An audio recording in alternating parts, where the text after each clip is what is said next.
Welcome, everybody, to the Be a Bear from Anywhere podcast, a podcast brought to you by Baylor Graduate Professional Education. I'm your host, Cole, and I'm sitting down today with Andrew Telep from the Baylor Libraries. Andrew, welcome. Good morning. Thank you. Hey, so just tell us a little bit about yourself. Tell us how you came to Baylor. Really, what's your story here? Condensed version, because it is a little bit of a long one. I started in 2001, but in a role nothing like this. I was a hall director studying at Truett, the seminary here. Did not graduate from Truett, so I resigned from being a hall director, went to Canada for 6 years, finished my grad degree there, worked at BlackBerry for a while. And when that work permit ended, kind of was faced with the option of trying to get residency in Canada or come back to the States. And we had a lot of friends here, so I came back. Chapter 2 of my Baylor career started in this role. And at that time, this role was really just supervising a 24-hour study space in the garden level of our main library here at Moody and checking out laptops. Right. And that has evolved over the last 11 years to what we're doing now. That might be a little bit of an understatement of evolved, sitting here in one of the podcast studios on the garden level of Moody. What's your title now here? Director of Experiential Learning. Director of Experiential Learning. And so part of that experiential learning is working with Baylor's Connected Campus and our online students, correct? That's right. Right. So kind of what are the resources you have here available for the Connected Campus for our students and faculty that are wanting to create a more real connection? Well, Cole, you mentioned that we're sitting in an audio recording booth, and we are. That started in about 2016. So we changed our attention from laptop technology to audiovisual technology.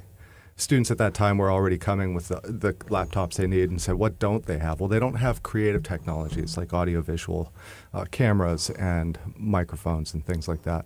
And part of that was a grant that we got to put in 2 of these studios, and then our first little foray into a video studio. And that was just a push-button DIY thing. And it was good. At the time, the intent was strictly to support students' own creativity. That was 2016. It wasn't long before faculty also started finding these programs.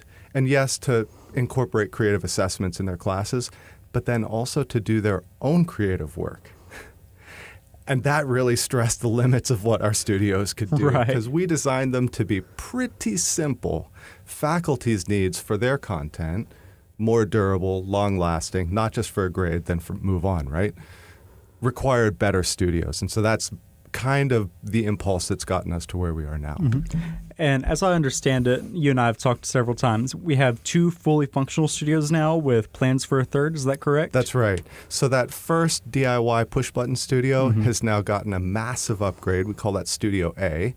And it's a single cam studio that can still do simple recording for novices, but the quality that comes out of there is ready for prime time in our online programs. The second studio, Studio B, and really just A, B because they're sequential, that's the order that they were finished in, is a $1.2 million studio that we've invested in with architectural and audiovisual consultants to get 110% right. So that our online programs, video content is outstanding.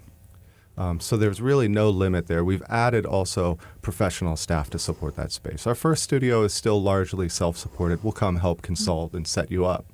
Mic check, make sure the lighting is right, compose the camera, and then you're on your own. Studio B is really, we're with you during the whole shoot time, making sure that whole experience from the green room, makeup, costume changes, to creative video contents of all kinds of different formats. We've got a set so we could do, late night talk show type recordings if we needed to. You can stand up in front of a full green screen. You can do interviews. We've got a top-down camera, so some of our online programs that do, physiotherapy, for example, can record that way.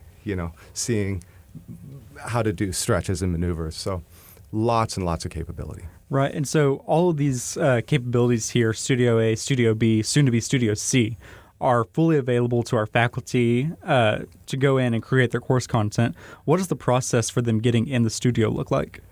That's evolving, again, because our team historically has been supporting students first and their needs.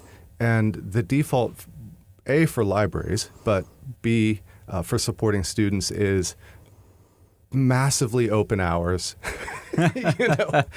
11 p.m. is prime time work. It's a little bit different for faculty. Right. And there's a seasonality to the faculty as well when they're available, right? And so we're having to evolve how we make these available. What we're trending towards, and this is still a work in progress, is maybe 2 to 10 p.m., kind of open availability for just general library patrons, and that could be students, could be faculty, could be staff. Before 2 p.m., we will be open with professional support for faculty to come and record their own content. That allows us to have a nice framed start and end 5 days a week when we can give faculty that attention to get their content just right that they need. Exactly. And if they were wanting to start and book this time, how would they do that? Would they need to go to a website? Are they emailing you? What does that process look like for them? We do have a system for reservations that we've used for a long time for our studios and also for our equipment. What we're finding, though, is that to do this work with faculty correctly requires us to be present to help. And so instead of booking it directly, more and more, we're encouraging people to come to our website. That's just library. .web.baylor.edu? Yeah, they did just change the domain. So /ELC, which is our team, the Experiential Learning Commons. And there's a way to request a creative project with us. That opens a conversation.